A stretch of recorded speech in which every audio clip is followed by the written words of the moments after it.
Have you ever wondered how Venice, a city built on water, came to exist? The Birth of Venice is a tale of survival and ingenuity born from the ashes of the Roman Empire.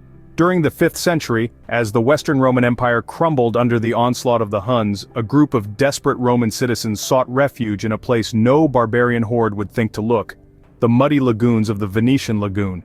Here, amidst the marshy islands and salt marshes, they found a sanctuary from the chaos and violence of their homeland. Yet, survival in this unlikely refuge was far from easy. The lagoon was a hostile environment, offering no solid ground on which to build, and no fresh water to drink. But these intrepid settlers were not deterred. They understood that if they were to survive, they would need to adapt to their new environment and overcome its unique challenges. So, how did they do it? The first hurdle was establishing a stable foundation for their dwellings. Without solid ground, they turned to the sea itself, driving wooden stakes into the muddy lagoon floor to create a stable base for their homes. This innovative solution was just the first of many that would shape the future of Venice. The lack of fresh water was another significant challenge. The settlers had to devise a way to collect and store rainwater, a system that would later evolve into Venice's complex freshwater infrastructure. They also developed a rudimentary waste management system, a necessity in a city where the streets were, quite literally, made of water. The early Venetians didn't just survive in their watery refuge, they thrived. Over time, they built a network of canals and bridges, transforming the muddy lagoon into a bustling city of waterways.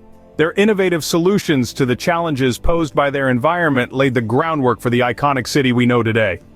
And thus began the extraordinary journey of transforming a muddy lagoon into a thriving metropolis. Building a city on water sounds impossible, doesn't it? Yet, the Venetians, in their audacious spirit and inventive minds, achieved exactly this feat. The challenge was to create a solid, stable foundation where there was none. Their solution? An ingenious technique that relied on the abundant resources around them. The Venetians turned to the forests of the mainland, chopping down millions of alder and oak trees. These trees, once stripped of their branches, were sharpened into sturdy wooden piles. But how would these piles provide a foundation in a lagoon?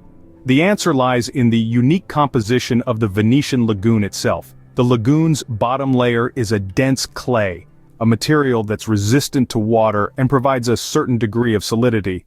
The Venetians drove these wooden piles deep into the clay, creating a grid-like pattern.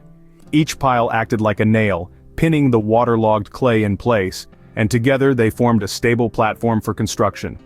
But there's more to this story. You might be wondering, wouldn't the wooden piles rot over time? Surprisingly, no. Once submerged, the wood was deprived of oxygen, a crucial element for decay. The waterlogged wood, instead of rotting, became petrified over time, turning as hard as stone. On top of this wooden grid, the Venetians laid a layer of wooden planks, followed by a layer of marble, a material impervious to water.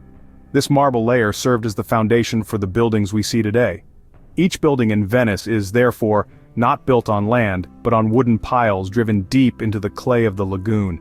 An engineering marvel, wouldn't you agree? This technique was not only ingenious but also sustainable. The Venetians utilized local resources, adapted to their unique environment, and created a solution that has stood the test of time. Just like that, Venice began to rise from the water, one building at a time. Now imagine a city with no roads, only waterways. How did they manage that? In Venice, the answer lies in the intricate network of canals and bridges. The construction of these iconic structures was no small feat, and it's their existence that has given Venice its unique charm and enduring appeal. Venice's canals were not just dug willy-nilly. There was an ingenious plan behind them. The Venetians strategically designed this complex system to facilitate transportation and trade. The Grand Canal, the city's main waterway, meanders through the heart of Venice in a large S-shape, functioning much like a main arterial road in any other city. Smaller canals branch off from the Grand Canal, creating a network that reaches every corner of the city.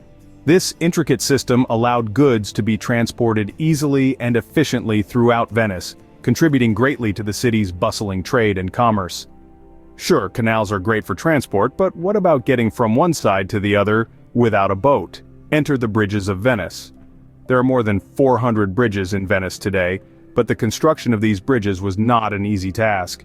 the engineers needed to ensure that the bridges were sturdy enough to withstand the city's heavy foot traffic, yet light enough not to put additional stress on the already strained foundations. The result is a series of uniquely designed and beautifully constructed bridges, each with its own story. The most famous of these is the Rialto Bridge, a stunning stone arch bridge that spans the Grand Canal. Its construction in the late 16th century was a marvel of engineering, and it remains a symbol of the city's ingenuity and resilience. With the canals and bridges in place, Venice was starting to look like the city we know today. But the Venetians didn't stop there. They continued to innovate and adapt, facing every challenge with a unique solution. As we'll see in our next segment, their approach to fresh water and waste management was just as ingenious. Stay tuned. A city with no fresh water sources and built on water. How did they manage their water needs and waste? Well, Venice's survival depended on two critical aspects: fresh water supply and waste management. The Venetians had to be resourceful to tackle these challenges. With no rivers or wells, they turned to the skies for their water needs. Rain, the city's lifeblood, was collected with an ingenious system of rooftop terraces and courtyards designed to funnel precious rainwater into underground cisterns. These cisterns, a marvel of medieval engineering, were lined with a layer of clay to prevent the water from seeping out. The collected rainwater was then filtered through layers of sand, providing the city with a reliable source of fresh water. But a city cannot function without an effective waste management system, and Venice was no exception. The Venetians developed an efficient system to maintain cleanliness and hygiene. Household waste was collected and disposed of in designated areas outside the city. Venice's unique geography played a significant role here. The ebb and flow of the tides were employed to naturally flush out waste from the city's canals. This method worked effectively for centuries, maintaining the city's sanitation and cleanliness. But what about the waste produced by the city's numerous industries like glassmaking and shipbuilding? These wastes were cleverly repurposed. Ash from furnaces was used to make a type of concrete, while wood shavings and scraps from shipyards were used for heating and cooking.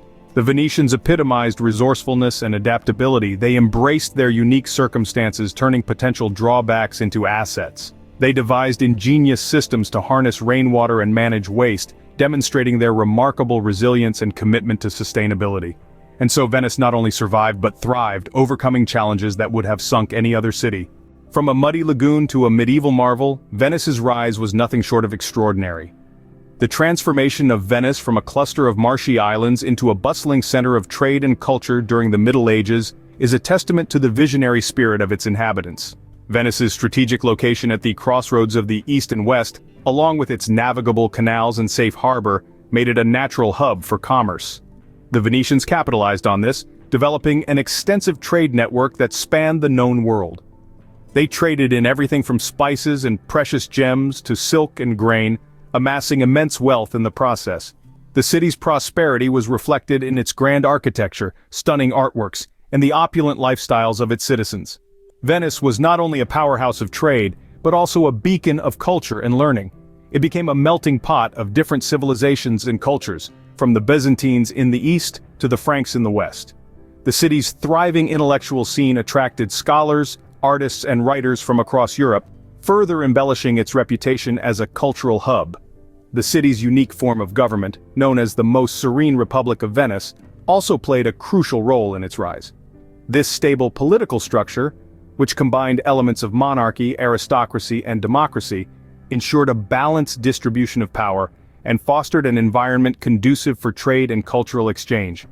However, the true secret of Venice's success lay in its innovative engineering and resilient spirit.